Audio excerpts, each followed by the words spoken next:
Bonjour à tous et bienvenue à cette nouvelle vidéo sur notre formation à l'utilisation du logiciel SAD.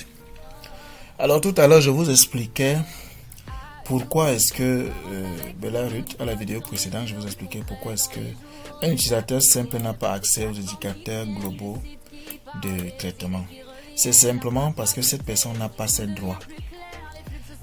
Belarut n'a pas le droit d'avoir accès au tableau de bord général. Elle n'a pas accès à la gestion des archives et ainsi de suite. Vous voyez pourquoi son menu n'a que tableau de bord, mes courriers et messages. Donc il n'y a que ça qu'elle peut faire. Ça c'est pour les utilisateurs simples. Mais il y a aussi des administrateurs du logiciel qui peuvent être administrateurs aussi de l'institution. Donc ce qu'on va faire ici, c'est de montrer un peu cette différence-là. On va créer un administrateur du logiciel, par exemple un vice-président. Et on va lui donner tous les droits. Et en lui donnant tous ces droits, vous allez voir que le tableau de bord de cette personne sera carrément différent du tableau de bord d'un simple utilisateur comme celui de Belarut actuellement.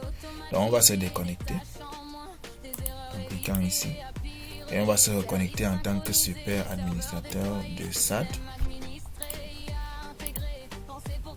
Et le principal administrateur qui a tous les droits, lui, il va créer donc un nouvel administrateur à qui il va aussi donner tous les droits. Donc, ici au niveau de rôle et permissions, nous allons créer un nouveau rôle que nous allons appeler VP comme code. Et là, on va dire vice-président. Souvenez-vous que nous ne sommes pas sur les postes. Parce qu'il est possible d'avoir un poste vice-président et des rôles aussi de vice-président. Donc c'est nous qui décidons. On peut dire qu'on peut créer un rôle, on va appeler vice-président et lui accorder tous les droits. Donc c'est ça l'objectif. Quand on vient sur rôle et permissions, c'est de donner ces permissions-là. C'est ça l'objectif. Parce que lorsqu'on ira créer le vice-président en tant qu'utilisateur, il ne faudrait plus qu'on recherche les rôles précis associés, que nous voulons associer à un vice-président. Donc, comme description, nous ne sommes pas obligés, mais on peut quand même écrire vice-président de l'institution. Et ici, comme permission, on va donner tout sur l'administration. Pour les archives, on va aussi cocher tout.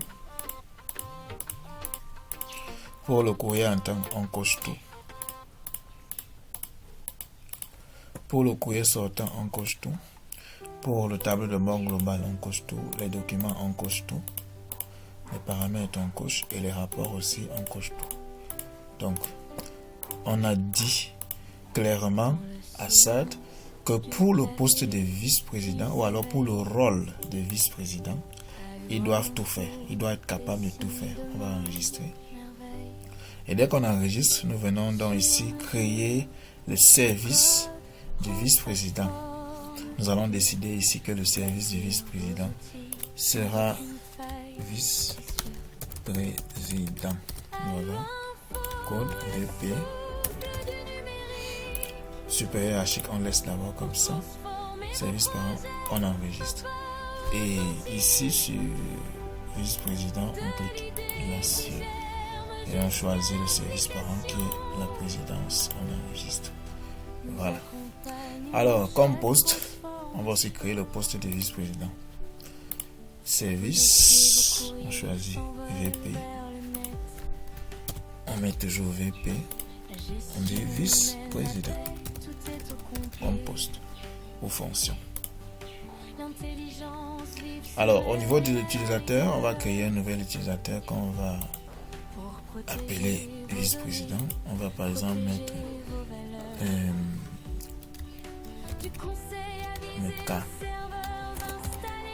Camélion, par exemple. Célestin. Voilà. Email, on va mettre un truc de n'importe quoi là. On n'est pas obligé de mettre un vrai email. Téléphone, on met du n'importe quoi. Son service c'est vice-président et le poste c'est toujours vice-président. Normalement, le service, on devait mettre vice-présidence. Donc, c'est une erreur de ma part, mais c'est pas grave. C'est juste pour que vous puissiez comprendre. Alors, niveau hiérarchique, on peut laisser comme ça. Comme identifiant, on va mettre Célestin. Simplement.